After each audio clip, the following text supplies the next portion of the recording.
Hello everyone, welcome back to our channel. Today we are going to show you how to enable keyless login on your Cash App account.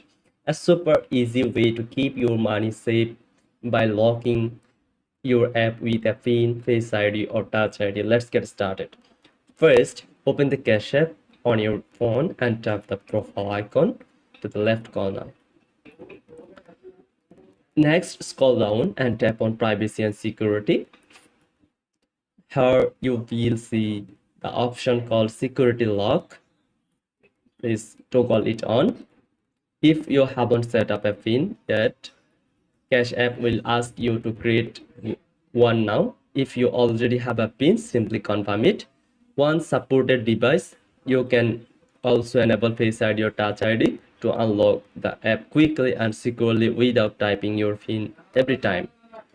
Once enabled, Cash App will ask for your PIN or biometric authentication whenever you open the app or send money, adding an extra layer of security. That's it for today. If you found this guide helpful, don't forget to subscribe to our channel. Thanks for watching and see you in the next time.